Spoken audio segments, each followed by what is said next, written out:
제목은요, 요한이 전해주는 복음 6번째, 예수 낫기를 원하는지 물으시다라는 제목으로 말씀을 드리기를 원합니다. 제가 미국에 와서 처음 간 곳이 휴스턴인데요. 거기서 한 10년을 있었습니다.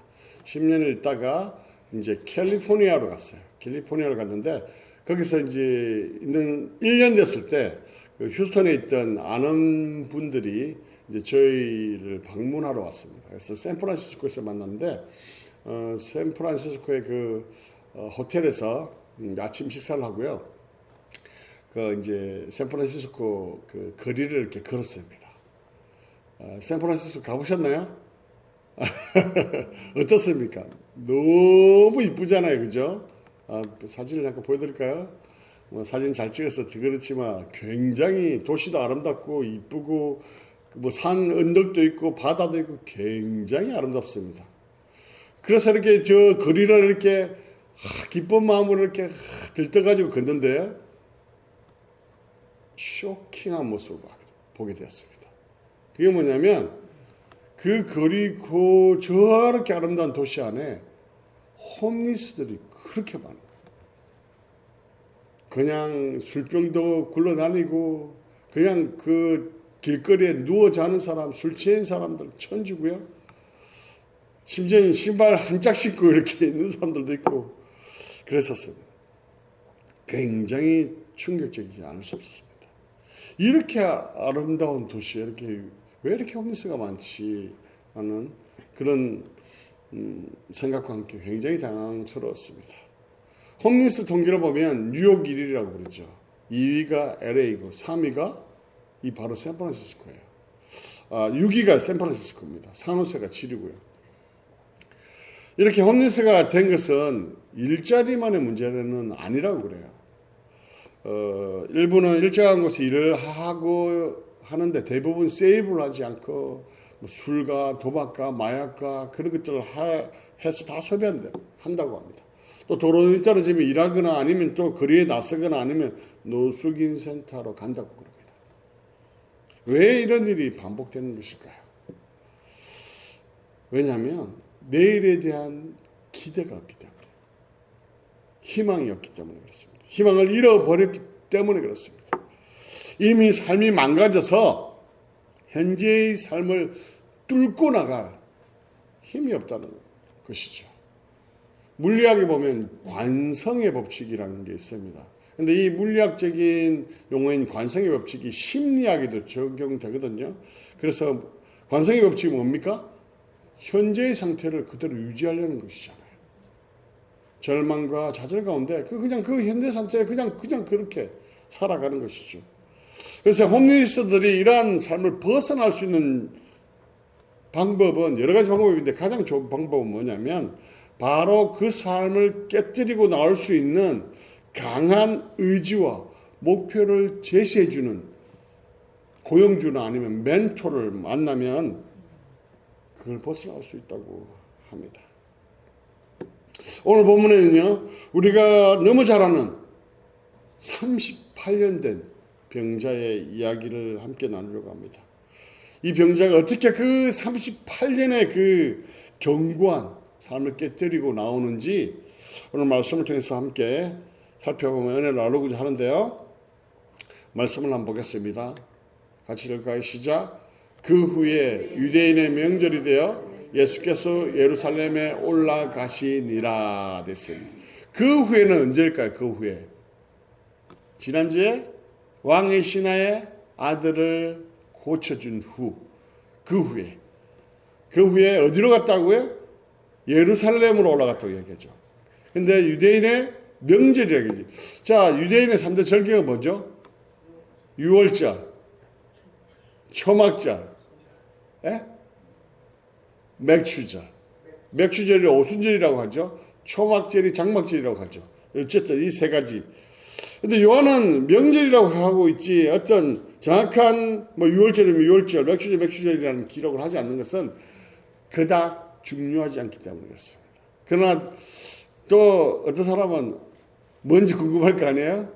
이제 여러 가지 학자의 의견이 있지만 주로 이제 유월절로 보고 있습니다. 왜냐하면 요한복음에는 보면 예수님께서 계속해서 유월절에 가고 계시고 한 번은 가지 않은 것으로 이렇게 나와 있기 때문에 유월절이 아닐까 이렇게 생각합니다. 그런데 또 저 보면 예수님께서 예루살렘에 올라가시니라 이렇게 얘기합니다. 그죠? 이건 저번에도 한번 말씀드렸겠는데 한 번 더 말씀드리는데 보십시오. 보면 분명히 가버나움이고 저기 갈릴리 지역인데 왜 예루살렘을 가면서 내려가는데 왜 올라간다라는 표현을 사용했을까요? 네, 뭐라고요? 중요한 도시이기 때문에 올라간다. 예, 뭐 좋은 의견이십니다만은 예, 의견으로 바뀌었습니다. 예. 뭐 때문에 그렇습니까? 고도를 한번 보십시오. 예, 예루살렘 고도가 굉장히 높기 때문에 올라간다라는 표현을 이렇게 쓰고 있습니다. 이 유대인의 명절은요, 굉장히 한국의 설과 추석처럼 굉장히 기쁜 날이에요. 그래서 그 흩어져 있던 사람들이 다 모이는 기간인데 한 3천만 명이 이동한다고 합니다. 한국 인구의 절반 정도가 이동하는 이 명절에 그런 절기라고 하죠. 그래서 예루살렘에 수많은 사람들이 이렇게 몰려듭니다. 그러니까 축제와 기쁨이 막 그것에 가득하겠죠. 예수님 역시도 이 유대인의 율례를 지키기 위해서 명절에 이 예루살렘으로 가십니다. 그런데 예수님은 그 축제와 기쁨이 가득한 그곳으로 간 것이 아니라 어디로 가고 계시죠? 같이 읽겠습니다. 시작. 예루살렘에 있는 양문 곁에 히브리 말로 베데스다라는 곳이 있는데 거기에 행각 5이 있고 이렇게 되어 있습니다. 그림을 한번 보실까요? 아이고, 이거는 좀 이따 나올 건데 그림 먼저 볼게요. 자, 이곳이 바로 이렇게 베데스다의 풀인데요. 이 베데스다가 무슨 뜻인가요? 헬라어로 베스는 뭐냐면 집이에요, 집. 뭐 스페인어로는 까사죠. 까사인데 어쨌든 이 히브리어 헬라어로는요 벳이라고 합니다. 그 다음에 뭐죠? 헤세드, 벳 헤세드, 베데스다. 뭡니까? 은혜의 집, 자비의 집이라는 거예요. 은혜의 집, 자비의 집. 자, 베데스다는 그런 뜻을 가지고 있습니다. 그리고 특별히 어디에 있었다고 이야기합니까? 보시면 양문 곁에 있다고 이야기하죠.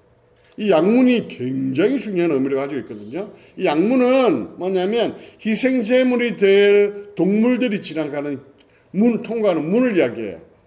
특히 양들이 그리로 많이 지나갔기 때문에 양문이라고 합니다. 성경에 보면 양문을 뭐로 얘기합니까? 그리스도를 상징하잖아요. 그래서 조금 전에 말씀 본 것처럼 같이 읽어볼까요? 시작. 예수께서 그의 심을 보고 말하되 보라 하나님의 어린 양이로다. 이게 세례 요한이 했던 이야기잖아요. 예수 그리스도가 어린 양이다라고 얘기합니다. 이것은 굉장히 베데스다 못에 있는 양의 문이 베데스다 그 풀 옆에 있다는 것은 굉장히 중요한 의미를 가지고 있죠. 뭐냐면 예수님 안에 은혜와 자비가 있다는 거예요. 예수님의 그 십자가 희생을 통해서 이 가련한 죄인들이 자비와 은혜를 얻을 수 있다라는 의미를 가지고 있다는 것이죠. 그래서 이 베데스다 못은요, 하나님의 그 자비와 은혜가 콸콸콸 넘치는 그런 가득한 곳이어야 했습니다. 제가 이렇게 표현하는 이유를 아시겠죠? 실제로 그것은 어떤 곳이었습니까? 잘 보시면 안토니아 성전, 헤롯의 성전이잖아요. 저게 그 성전의 뒤편에 있습니다. 그늘에 있는 것이죠. 왜 그러냐면 이 베데스다 못에는 병자들로 가득했습니다. 성경에 보면요, 유대의 관습상, 성경이 아니고 유대인의 관습상 병자들은 죄 때문에 병이 생겼다 얘기합니다. 그렇게 얘기했습니다. 다 맞는 건 아니지만 그렇지만 실질적으로 죄 때문에 병이 걸린 자들도 성경에 보면 나오잖아요. 다는 아니지만 그래서 그들을 천시 여겼다는 거예요. 그래서 이 헤롯 성전의 그 뒤편 속에 그늘 속에 저것을 마련해 두었던 것이죠. 그러니까 성전 지휘자들은 특별히요, 이 바리새인들은 특별히 그곳에 들어가면 안 됐습니다. 왜냐하면 그곳에 들어갔다가는 비난을 엄청나게 듣게 돼 있기 때문에. 소위 저것은 뒷방이었죠. 뒷방. 샌프란시스코의 그 아름다운 그 도시의 이면에 있는 홈리스들이 사는 곳을 나타내는 것 같습니다. 바로 옆에 그 헤롯의 성전이 있었습니다. 그 성전이 있었음에도 불구하고 그 성전이 바로 그 베데스다 못에 있는 병자들에게는 아무런 도움을 주지 못하는, 아무것도 해주지 못하는 그런 아이러니가 그 속에 있었다는 것이죠. 관심도 없고 희망도 없고 그 베데스다 못에서는 한숨의 소리만, 절망의 소리만, 고통으로 신음하는 소리만 가득했다는 것이죠. 소위 말해서 버려진 곳이었습니다. 거기다 저곳은요, 우리가 잘 아시는 것처럼 서로 병낫기를 위해서 경쟁해야 하는 그런 비정하고 무정한 그런 곳이었습니다. 자비와 은혜가 넘쳐야 할 그곳에 자비와 은혜는요, 꿈을 꿀 수 없는 그런 곳이었다는 것이죠. 그곳에 어떤 사람들이 있었습니까? 3절 같이 읽겠습니다. 시작. 그 안에 많은 병자,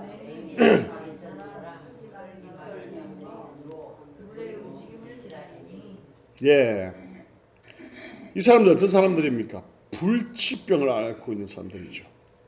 그래서 아무런 미래와 희망과 소망이 없는 사람들이었습니다. 그런데 그들이 그런 소망이 없는 가운데서도 신랄 같은 희망이 있었는데요. 그게 뭐냐면, 찾아볼게요. 시작. 이는 천사가 가끔 못에 내려와 물을 움직이게 하는데 움직인 후에 먼저 들어간 자가 어떤 병에 걸렸든지 낫게 되밀어라. 이 천사가 가끔 내려왔고 물을 막 휘저으면 그게 먼저 들어간 사람이 병이 난다는 민간신앙, 전설, 미신이 있었다는 거예요. 그걸 기대하고 있었다는 것이죠. 근데 정말 그런가요? 실제로는 때때로 그곳에 물이 이렇게 솟아오르기도 해요. 진동도 해요. 물 색깔도 바뀌기도 해요. 그거는 뭐냐면 물 색깔에 철분이 섞여가지고 가끔씩 붉은색을 띠기도 했습니다. 그리고 간헐천이고 또 온천물이다 보니 갑자기 뜨거운 물이 또 솟아오르기도 했죠. 또 가끔은 그 물이 또 어떤 사람은 병을 낫게 하기도 했었습니다. 무좀이었는지 뭔지 모르겠지만 낫게 했다는 것이죠. 그러한 곳에 이들이 있었는데요. 누가 찾아오셨나요? 그렇죠. 예수님이 그곳에 오셨다는 것이죠. 예수님이 오셔서 누구를 주목하셨습니까? 같이 시작. 거기에 38배 된 병자가 있더라. 예수께서도 그 누운 것을 보시고 병이 벌써 오래된 줄을 아시고, 누워 있었다는 걸 보면요, 분명히 중풍병자에 있을 확률이 높습니다. 그리고 아니면 혈기 많은 사람, 그런 사람일 가능성이 높습니다. 몇 년 된 병자라고요? 38년.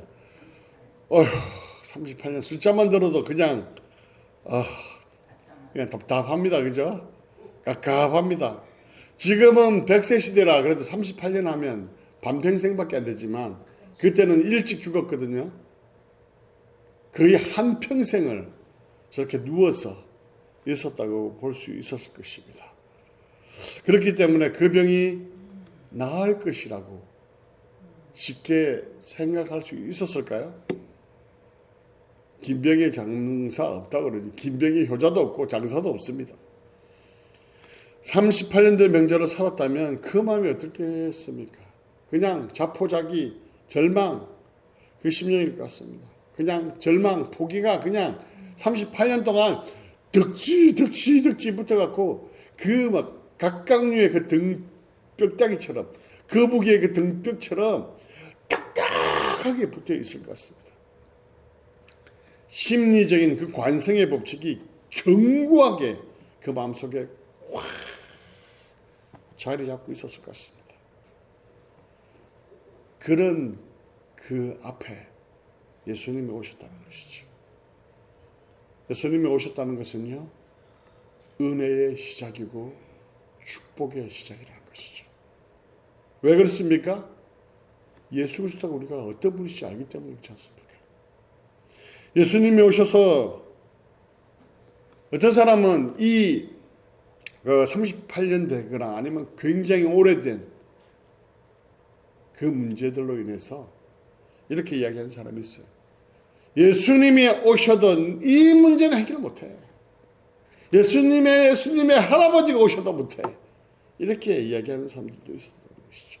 왜냐하면 그 절망의 딱지가 너무나 다닥다닥 견고하게 붙어 있기 때문에 그렇습니다.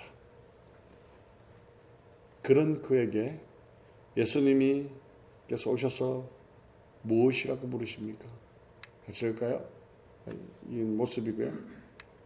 뭐라고 물으십니까? 시작. 이르시되 내가 낫고자 하느냐. He asked him, do you want to get well? 세상을 만드시고요. 세상을 다스리시고 통치하시고 전능하신 하나님께서 낫기를 원하느냐 묻고 있습니다. 얼마나 감격적입니까? 얼마나 기쁜 소식입니까? 얼마나 엄청난 기회입니까?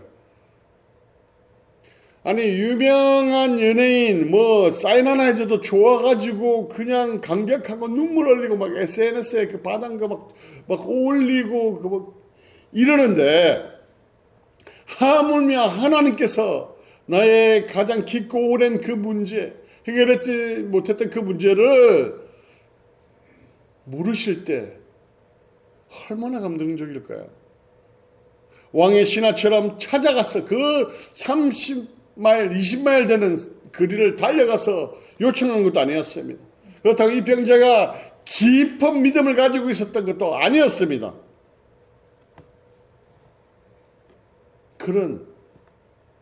그는 비천한 자였고 죄인이었습니다.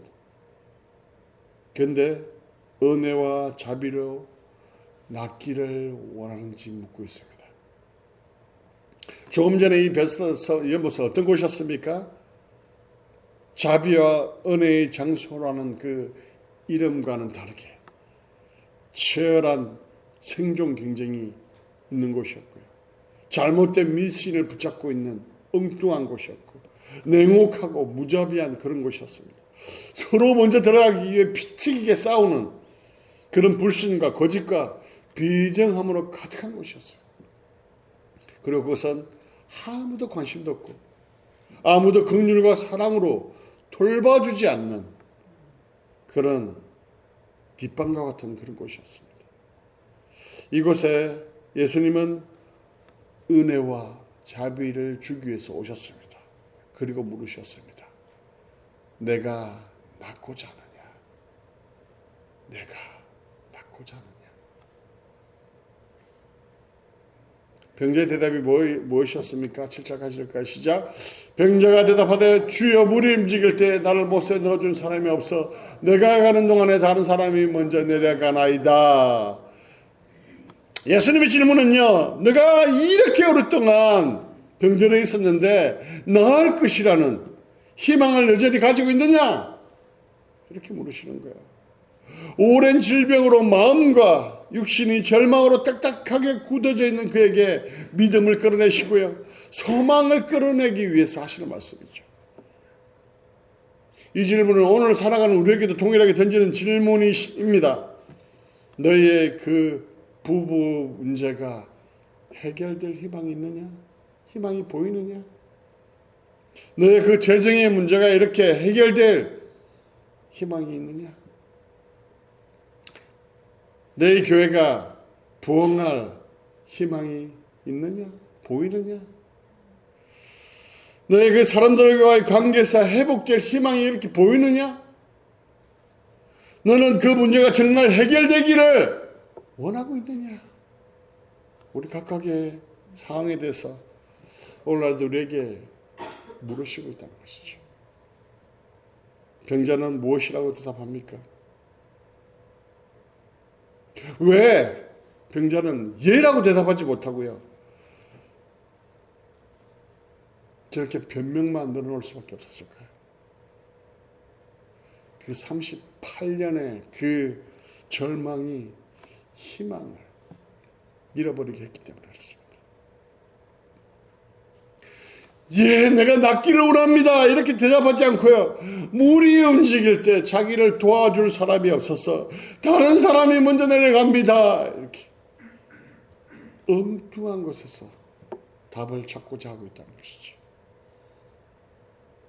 그리고 타인과 환경에 대한 불신과 분노와 허탈감에 쌓여있는 이 모습을 보여주고 있다는 것입니다.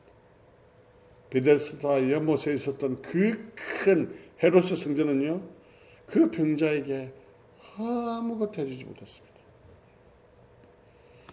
그래서 그는 가장 낫고자 하는 희망은 있었지만, 가장 낫고자 했지만 그 희망조차도 스스로 문을 닫아 버렸다는 것이죠. 겨우 붙잡고 있었던 건 무엇입니까? 자기가 믿어왔던 것, 자기가 붙잡아왔던 것, 민간신앙, 미신, 엉뚱한 것에, 전혀 소망이 없는 것에 헛된 희망을 붙잡고 살아왔다는 것이죠. 이 38년 된 병자는요, 이렇게 말하는 것과 같을 것입니다. 내가 돈이 없어서 그래. 내가 돈만 있었으면 이 문제가 이렇게 깊어지지 않았을 거예요. 내가 좋은 사람을 못 만나서 그래. 내가 좋은 사람 만났으면 내 인생에 이랬겠어. 내가 힘이 있고 파워가 있었으면 내가 정말 이런 삶을 살아가겠어. 우리 자녀가 조금만 잘 됐으면 내가 진짜 이렇게 안 산다 정말. 이렇게 얘기하는 거하고 똑같을 것입니다. 자신의 그 해결책을 엉뚱한 곳에서 찾는 사람들이 많이 있다는 것이죠.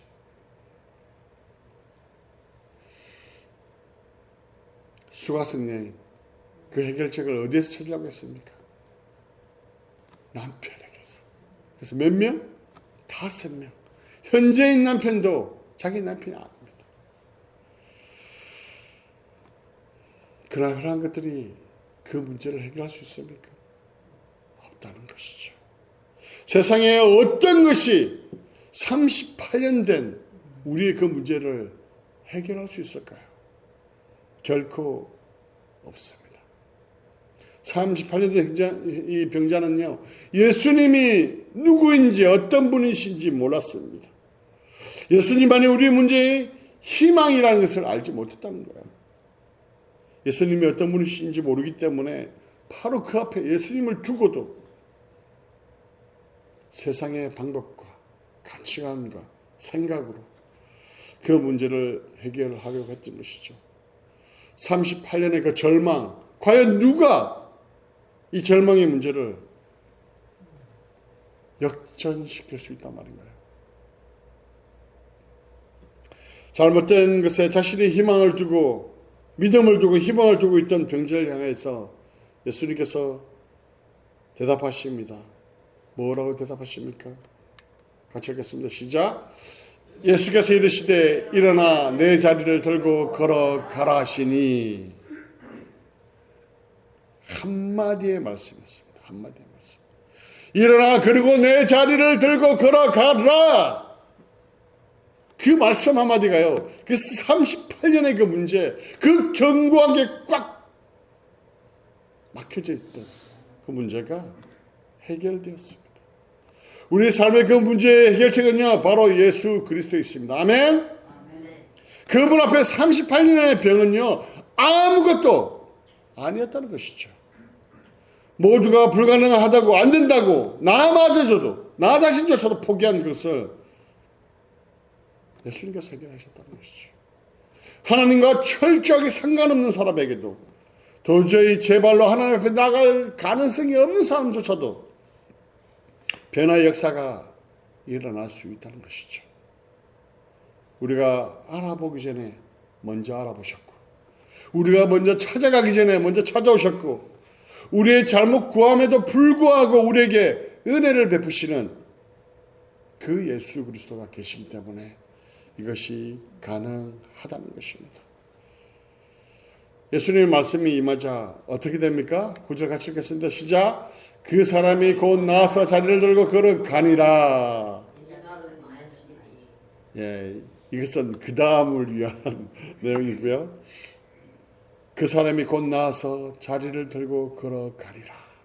그렇게 38년 동안 꼼짝하지 않던 그 발이 힘을 얻었고요. 그 자리를 틀고 일어났다는 것입니다.